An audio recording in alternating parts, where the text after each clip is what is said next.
Oh, man, you are really super. പക്ഷെ നീ എനിക്ക് വാക്ക് തരണം. എന്ത് വേണം?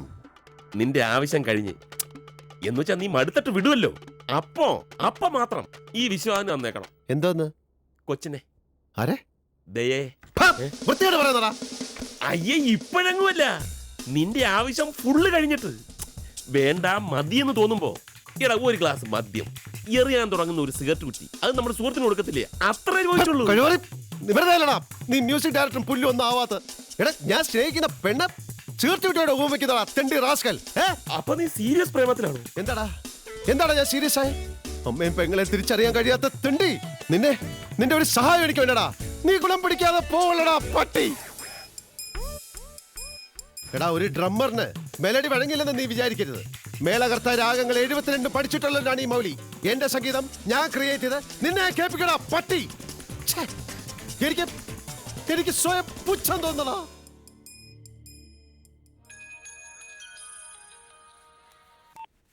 എടാ ഗുണ, എന്നെ ഇപ്പൊ കുറെ തെറിയും വിളിച്ചിറങ്ങിപ്പോയി. ഞാൻ ചുമ്മാ പ്രൊവോക്ക് ചെയ്യാൻ അത് തന്നെ പറഞ്ഞു. കാര്യം കഴിഞ്ഞാൽ കൊച്ചിനെ വിട്ടുതരുമെന്ന്. ഇല്ലടാ മച്ചമ്പി, ശരിക്കും സീരിയസ് ആ പാവം.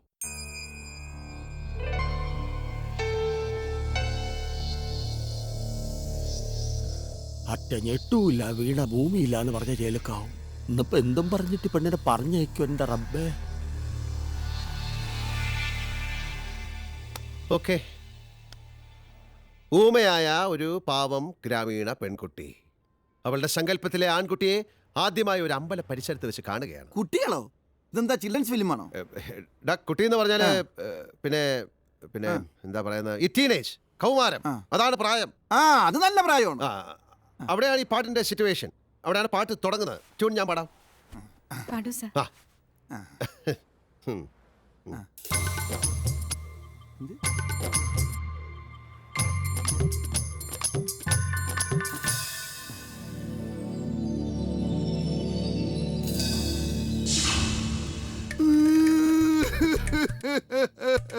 ബാലു, ഇത് പറ്റി? ബാലു, എന്താ പറ്റിയടാ? അയ്യോ എടാ, ഊമയായ പെൺകുട്ടിയുടെ സിറ്റുവേഷൻ ആലോചിച്ച് നീ ഇമോഷണൽ ആയതാണോ? പിന്നെ എന്ത് പറ്റിയടാ? എന്റെ തബല ഗുരു ചന്ദ്രപ്പൻ മാഷ് അദ്ദേഹവും ഊമയായിരുന്നോ? പിന്നെ അദ്ദേഹം മരിച്ചിട്ട് ഇന്നൊക്കെ 1 വർഷം തികയാണ്. പെട്ടെന്ന് ഇമോഷണൽ ആയി. എടാ, ഇനി നമുക്ക് എന്ത് ചെയ്യാൻ പറ്റും? നമുക്ക് മരണത്തെ തോൽപ്പിക്കാൻ പറ്റുമോ? അദ്ദേഹം മരിച്ചെന്നല്ലേ ഉള്ളൂ, അദ്ദേഹത്തിന്റെ സംഗീതം ഇന്നും ജീവിച്ചിരിപ്പില്ലേ? അയ്യോ പാവം പാവം. ബാലുവിന്റെ പഴയ ഗുരുവായിരുന്നു ചന്ദ്രപ്പൻ മാഷ്. ചന്ദ്രപ്പൻ മാഷ് മരിച്ചുപോയി. പോട്ടടാ, വെറുതെ മരിച്ചതല്ല, കുറെ കലാകാരന്മാര് തബല കൊണ്ട് തലക്കടിച്ച് കൊന്നതാ ആശാന്. ഓന്റെ വായനന്റെ ഗുണം കൊണ്ട് നാട്ടുകാർ തച്ചൊന്നതാ. ഓൻ ആലോചിച്ച് കരടിച്ച് തവല വായിക്കാം, അല്ല അന്നെ നമ്മൾ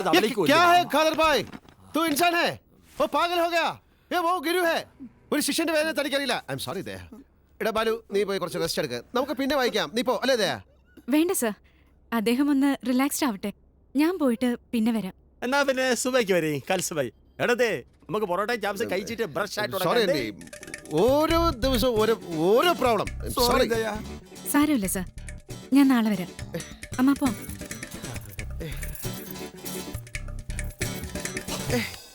മൗലി, നാളെ രവീന്ദ്രൻ മാഷിനെ ഓർത്ത് കരയാൻ എന്നെ കൊണ്ട് പറ്റില്ല. അതെ, എന്റെ നഷ്ടവസന്തം എന്ന് പറയുന്ന ഇറങ്ങാത്ത ആൽബത്തിൽ ഞാൻ കല്യാണിയിൽ ഒരു സാധനം ചെയ്തിട്ടുണ്ട്. അതെടുത്തൊരു കാച്ചിയാലോ? കല്യാണി എന്ന് പറഞ്ഞപ്പോഴാ നമുക്ക് രഞ്ജിത്ത് ഹോട്ടലിന്റെ ബാറിൽ പോയിട്ട് നല്ല തണുത്ത ബിയർ കാച്ചിയാലോ?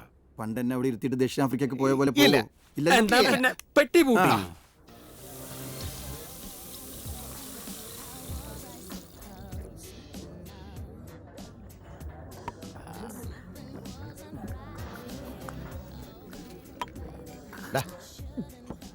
എടാ, വെള്ളമടി ഒന്നിനും ഒരു പരിഹാരമല്ല, പ്രത്യേകിച്ച് സംഗീത സംവിധാനം. വെള്ളമടിച്ച് എളുപ്പവഴിയിൽ ക്രിയ ചെയ്യാവുന്ന ഒരു വഴിയല്ല ഇത് എന്ന് നിന്നോട് ആര് പറഞ്ഞു? എന്നോട്.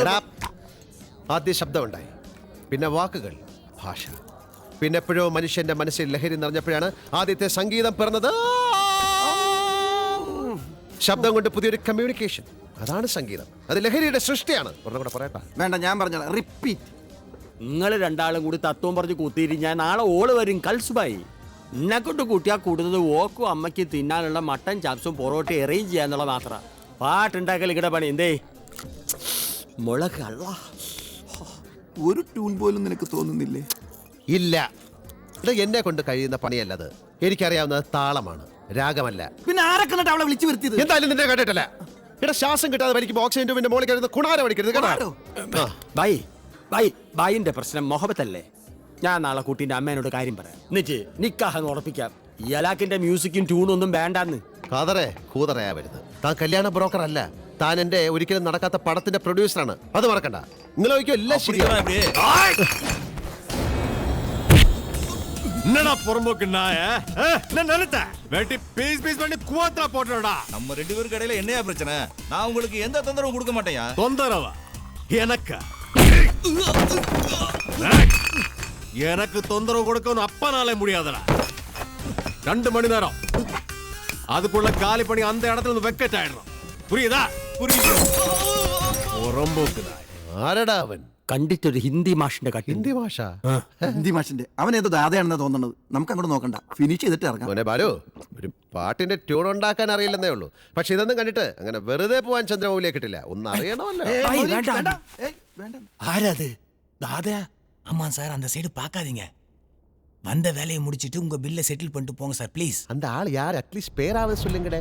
சார் அது வந்து கிரி, சைதாப்பேட்டை கிரி. பெரிய செட்டப் சார். தீப்பெட்டி கேட்டா கூட கையை காலை வெட்டிடுவாங்க சார். தயவு செஞ்சு நீங்க கிளம்புங்க சார் ப்ளீஸ். ஓகே.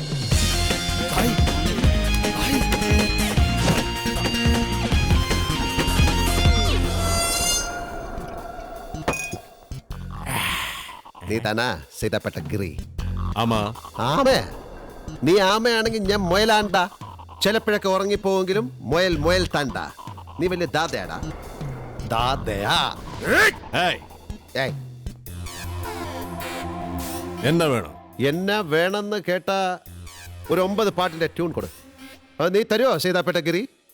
ഇടാ, എനിക്ക് ദയാ ശ്രീനിവാസന്റെ മുമ്പിൽ ആളാവാനാണ്. അവളുടെ മുമ്പിൽ എനിക്ക് മ്യൂസിക് ഡയറക്ടറായിട്ട് ഞെളിഞ്ഞു നിൽക്കാൻ. എന്ത്? കുറെ കാലമായി ഒരു ദാദയുടെ ബിയറിന്റെ ബാക്കി ഓടിച്ചിട്ട്.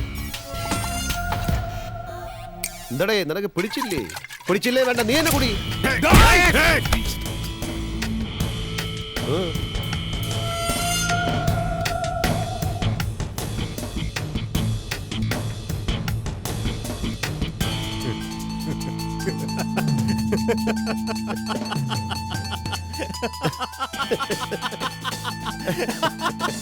ചന്ദ്രമൗലി. വടക്കാഞ്ചേരിക്കാരൻ ഗിരീശൻ സൈതാപ്പെട്ട് ഗിരിയായ കഥ പറ. നമ്മൾ തമ്മിൽ ആദ്യം കാണുമ്പോൾ നീ പിന്നണി ഗായകനാകാൻ വേണ്ടി മദ്രാസിലെത്തിയ ഭാവി യേശുദാസാണ്. White and white dress. ഉച്ചത്തിലൊന്ന് ചിരിച്ചാൽ തൊണ്ടയിൽ പോറൽ വീണാലോ എന്ന് ഭയപ്പെട്ടിരുന്ന പാവം പയ്യൻസ്. അനിയ, ഇതെന്ത് പറ്റി? മ്യൂസിക് ഡയറക്ടേഴ്സിന്റെ വീടുകളിൽ കാലത്ത് ചെന്ന് അവർക്ക് കണി കാണാൻ നിന്നോടത്ത് കാലം കുറയങ്ങ് പോയി. സൈതാപ്പേട്ടിൽ താമസിച്ചുകൊണ്ടിരുന്ന വാടക മുറിയിൽ നിന്ന് പുറത്തേക്ക് പിടിച്ച് തള്ളുന്നു ലാൻഡ് ലോഡ്. എല്ലാ ദേഷ്യവും കൂടെ അയാളുടെ ചെവിക്കടിച്ച് തീർത്തു. അയാൾ വെറുതെ ഇരിക്കുമോ? ഗുണ്ടകളെ ഇറക്കി അവന്മാരോട് തല്ലി നിന്നു. ഈ ചാവാൻ തീരുമാനിച്ചൊരു രുചിയുണ്ടല്ലോ, അതിന്റെ മുന്നിൽ അവരോടി. അതൊരു പുതിയ തൊഴിൽ തന്നു, കൂലിത്തല്ല്. സൈതാപ്പേട്ടിലെ ഏറ്റവും വലിയ ദാദ ഓട്ടോ കുമാറിനെ ആളറിയാതെ തല്ലി. അവിടെ അവന്റെ വീഴ്ചയും ഇന്നത്തെ ഗിരിയുടെ ജന്മവും ഒരുമിച്ച് നടന്നു. പിന്നെ തിരിഞ്ഞു നോക്കിയിട്ടില്ല. ഇപ്പൊ പണമായി, ആളുകളായി, രാഷ്ട്രീയത്തിലും പോലീസിലും ബന്ധുക്കളായി, ഹാപ്പി. പറഞ്ഞോ മോലി? ഇന്ന് മദ്രാസ് സിറ്റിയിൽ ഗിരി വിചാരിച്ച നടക്കാത്ത കാര്യങ്ങളില്ല. വർഷങ്ങൾക്ക് ശേഷമുള്ള ഈ കണ്ടുമുട്ടലിന് എന്ത് സമ്മാനമാണ് ഞാൻ തരേണ്ടത്? ഒരു 9 പാട്ടിന്റെ ട്യൂൺ കിട്ടുമോ? ഛെ, എന്താ ഇത്? ട്യൂണേ, ഈണം, പാട്ടിന്റെ ഈണം, അത് കിട്ടുമോ? നല്ല കഥ. നിങ്ങളെ പോലൊരു മ്യൂസീഷ്യൻ എന്നോടാണോ ട്യൂൺ ചോദിക്കുന്നത്? എന്റെ അവസ്ഥ അതാണ് അനിയ. എന്റേതാണെന്നും പറഞ്ഞ്, ഞാൻ ഉണ്ടാക്കിയതാണെന്നും പറഞ്ഞ് ഒരു 9 ട്യൂണുകൾ, പാട്ടിന്റെ ട്യൂണുകൾ ഒരാളെ കേൾപ്പിക്കണം. അതിന് വല്ല വഴിയുണ്ടാ? നമുക്ക് ഏതെങ്കിലും മ്യൂസിക് ഡയറക്ടേഴ്സിനെ കണ്ടാൽ 1-2 എണ്ണത്തിനെ ഞാൻ കണ്ടു. എല്ലാം ഫ്രോഡുകളാ. മലയാളികളെ ഇക്കാര്യത്തിൽ വിശ്വസിക്കാനേ പറ്റില്ല. വല്ല തമിഴന്മാര് വല്ലതും ഉണ്ടാ? തമിഴന്മാരെന്ന് പറയുമ്പോ ഇളയരാജ, റഹ്മാൻ, അവരൊന്നും വേണ്ട. ചെറിയ ചെറിയ ഗ്രേഡിലെ മലയാളി ഒരുത്തരുണ്ട്. പുതിയ പയ്യന്മാരൊക്കെ കാണുമല്ലോ വന്നിരിക്കണം. മഹാരാജ